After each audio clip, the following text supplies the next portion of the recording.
السلام عليكم ومرحبا بكم. اليوم لدينا موضوع شغل الكثير من عشاق الكرة المغربية، وهو إعلان القائمة النهائية للمنتخب الوطني المغربي.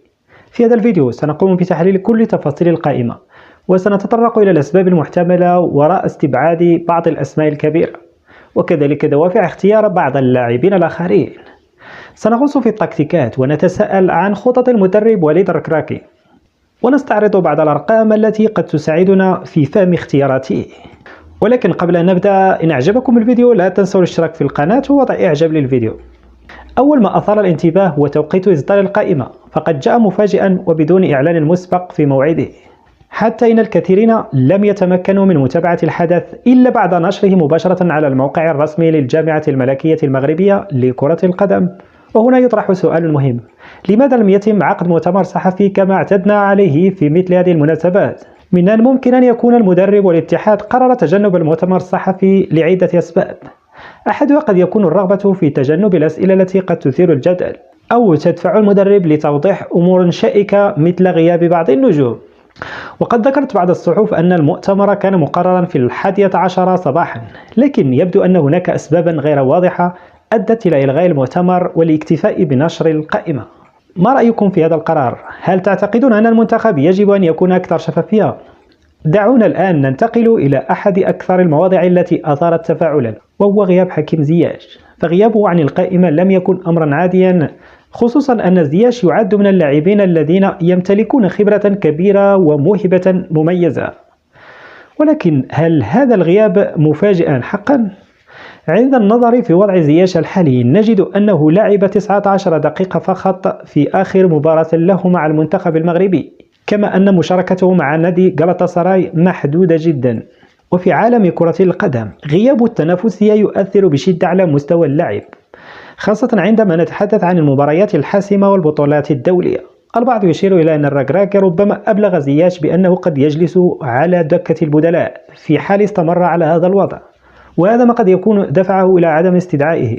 إضافة إلى ذلك، ترددت بعض الأخبار غير مؤكدة على مواقع التواصل الاجتماعي عن احتمال اعتزال زياش دوليا، ورغم عدم وجود تأكيد رسمي إلا أن هذا الاحتمال يبقى واردا.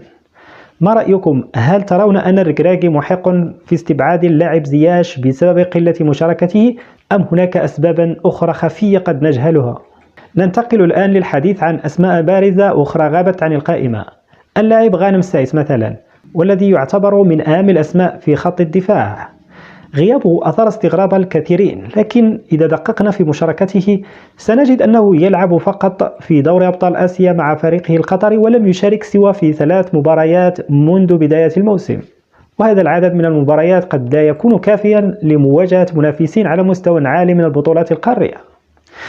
أيضا سليم أملاح الذي يمر بمرحلة استعادة مستواه البدني غاب عن القائمة لأسباب مشابهة.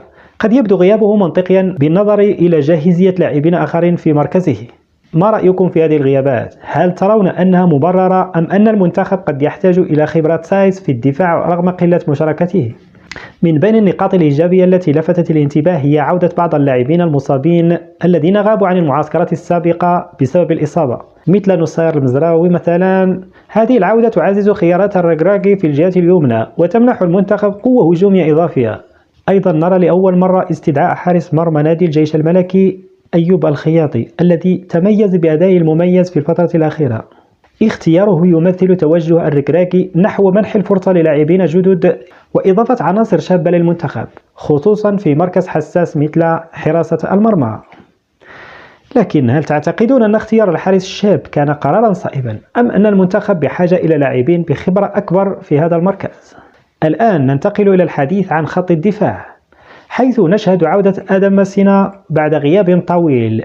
ماسينا كان قد بدأ مسيرته كظهير أيسر، لكنه الآن يلعب في مركز مدافع المحور الأيسر مع نادي تورينو.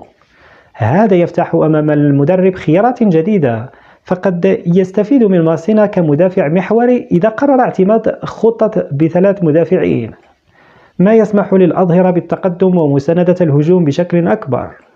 إذا نظرنا إلى هذه الإحصائيات نرى أن وجود ماسينا قد يسمح للركراكي بتجربة خطة متنوعة مثل 3-4-3 أو حتى 2-5-3، حيث يستطيع اللاعبون التحول من الدفاع للهجوم بسلاسة. ما رأيكم؟ هل تعتقدون أن ماسينا سيكون أساسيا في التشكيلة؟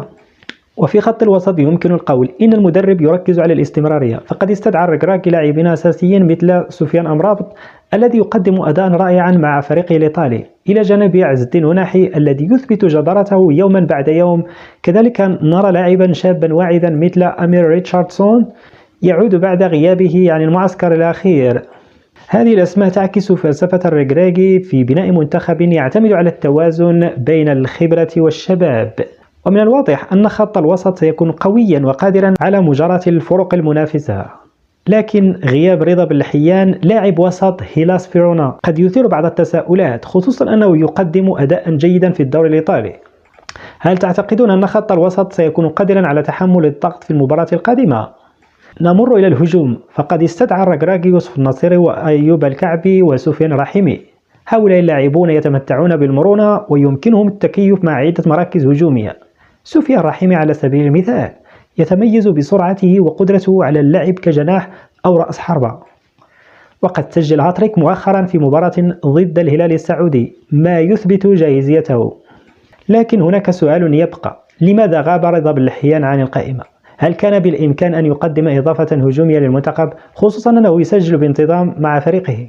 وفي الأخير يبقى السؤال لكم أنتم جمهور المنتخب المغربي وعشاق الكرة، هل كانت هذه القائمة متوازنة فعلا؟ هل تعتقدون أن اختيارات الركراكي منطقية بالنظر إلى الظروف الحالية للاعبين؟ وما هي توقعاتكم لأداء المنتخب في المباريات المقبلة؟